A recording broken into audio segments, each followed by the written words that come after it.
ನಮಸ್ಕಾರ ಸ್ನೇಹಿತರೆ, welcome to my channel. 1966ರಲ್ಲಿ ಬಿಡುಗಡೆಯಾಗಿದ್ದ ಡಾಕ್ಟರ್ ರಾಜ್‌ಕುಮಾರ್ ಅವರ ಮಂತ್ರಾಲಯ ಮಹಾತ್ಮೆ ಸಿನಿಮಾವನ್ನ ಮಾಡುವಾಗ, ಡಾಕ್ಟರ್ ರಾಜ್‌ಕುಮಾರ್ ಅವರು ಈ ಒಂದು ಪಾತ್ರವನ್ನ ಮಾಡಬಾರದು ಎಂದು ಕೆಲವರು ತೀವ್ರ ವಿರೋಧವನ್ನ ವ್ಯಕ್ತಪಡಿಸಿದ್ರು.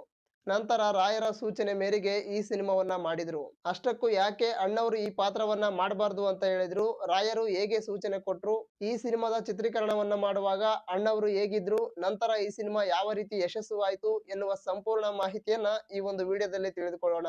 ಹೌದು ಸ್ನೇಹಿತರೆ, ಅದು 1966ರ ಸಮಯ. ಆಗ ನಿರ್ದೇಶಕ ಟಿ.ವಿ. ಸಿಂಗ್ ಠಾಕೂರ್ ಅವರು ಮಂತ್ರಾಲಯ ಮಹಾತ್ಮೆ ಸಿನಿಮಾವನ್ನ ಮಾಡಬೇಕು, ಇದಕ್ಕೆ ಡಾಕ್ಟರ್ ರಾಜ್‌ಕುಮಾರ್ ಅವರೇ ಸೂಕ್ತ ಎಂದು ಡಾಕ್ಟರ್ ರಾಜ್‌ಕುಮಾರ್ ಅವರನ್ನ ಕೇಳಿದಾಗ, ಈ ಒಂದು ಪಾತ್ರಕ್ಕೆ ಜೀವ ತುಂಬೋದು ಹೇಗೆ, ಅಷ್ಟು ದೊಡ್ಡ ಪಾತ್ರವನ್ನ ನಿಭಾಯಿಸೋಕೆ ಆಗುತ್ತಾ ಅಂತ ಗೊಂದಲದಲ್ಲಿದ್ರು.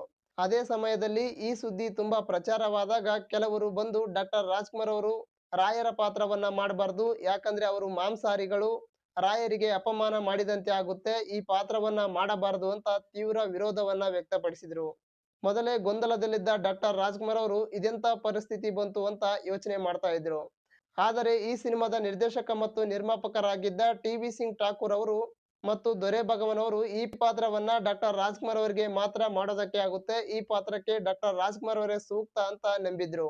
ಒಂದು ಕಡೆ ಅಣ್ಣವರು ಈ ಪಾತ್ರವನ್ನ ಮಾಡಬಾರದು ಎನ್ನುವ ಗೊಂದಲ, ಮತ್ತೊಂದು ಕಡೆ ಡಾಕ್ಟರ್ ರಾಜ್‌ಕುಮಾರ್ ಅವರಿಗೆ ರಾಯರ ಪಾತ್ರವನ್ನ ಹೇಗೆ ಮಾಡೋದು ಎನ್ನುವ ಗೊಂದಲ.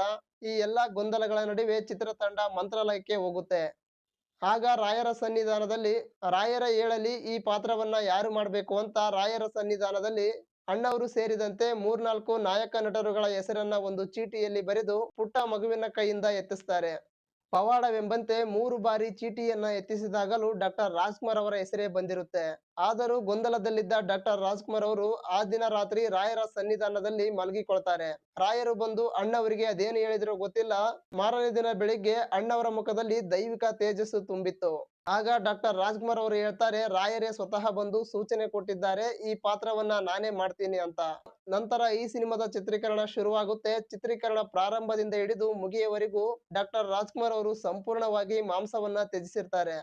ಒಟ್ನಲ್ಲಿ ಈ ಸಿನಿಮಾದ ಚಿತ್ರೀಕರಣವನ್ನ ಒಂದು ವ್ರತದ ಆಚರಣೆಯಂತೆ ಡಾಕ್ಟರ್ ರಾಜ್‌ಕುಮಾರ್ ಅವರು ಆಚರಿಸಿರ್ತಾರೆ. ಡಾಕ್ಟರ್ ರಾಜ್‌ಕುಮಾರ್ ಅವರು ತಮ್ಮ ಸಿನಿ ಜೀವನದಲ್ಲಿ ತಮ್ಮ ಸಿನಿಮಾವನ್ನ ನೋಡಿ ಎಂದು ಯಾರಿಗೂ ಕೂಡ ಹೇಳಿಕೊಂಡವರಲ್ಲ. ಆದರೆ ಈ ಸಿನಿಮಾವನ್ನ ನೋಡಿ ಅಂತ ಅಭಿಮಾನಿಗಳಲ್ಲಿ ಮನವಿ ಮಾಡಿಕೊಂಡಿದ್ರು.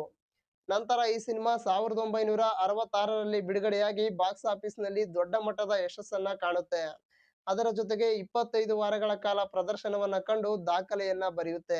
ನೋಡಿದ್ರಲ್ಲ ಸ್ನೇಹಿತರೆ, ಡಾಕ್ಟರ್ ರಾಜ್‌ಕುಮಾರ್ ಅವರ ಸರಳತೆ, ಶಿಸ್ತು ಮತ್ತು ಅವರ ಭಕ್ತಿಗೆ ಸ್ವತಃ ರಾಯರೇ ಬಂದು ತಮ್ಮ ಪಾತ್ರವನ್ನ ಮಾಡಲು ಸೂಚನೆ ನೀಡಿದ್ರು. ಇಂತಹ ದೇವತಾ ಮನುಷ್ಯನನ್ನ ಪಡೆದ ಕನ್ನಡಿಗರು ನಾವೇ ಧನ್ಯ ಅಂತ ಹೇಳಬಹುದು.